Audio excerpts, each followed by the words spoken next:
avait marre de tout. Le stress. Les personnes. Le monde dans lequel on vit est une poubelle de l'univers. On avait envie de casser notre routine.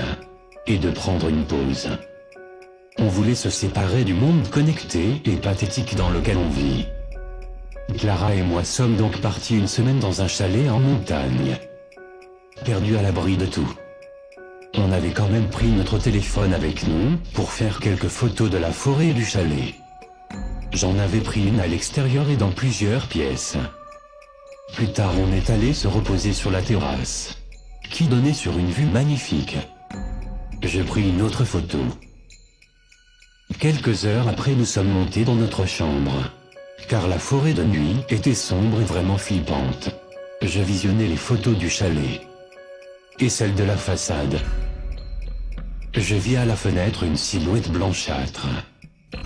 Clara a dit que ça devait être un bug de l'appareil ou un reflet, mais quand j'ai visionné celle du salon, je vis une orme en face de moi.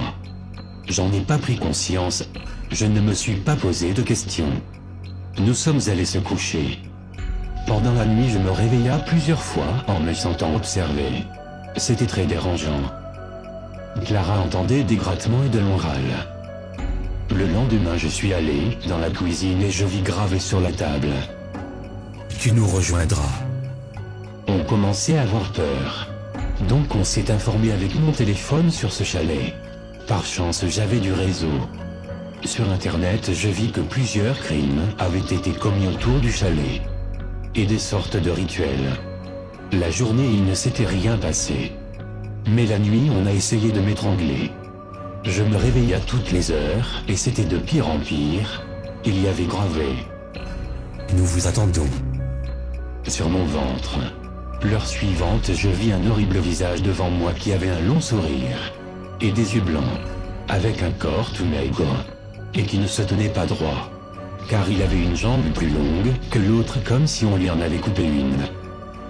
Clara et moi entendit des hurlements dans la forêt et on fit tous les deux un cauchemar où un homme tuait des enfants et des femmes autour du chalet. Le lendemain, on a pris nos affaires et nous sommes partis de ce chalet. On avait l'impression d'être suivis pendant notre retour à la maison, et à chaque fois que je fermais les yeux, je vis son horrible visage au long sourire venir vers moi. Et Clara se sentait toujours observée. Finalement, on s'était dit que notre routine n'était pas si mal à la maison.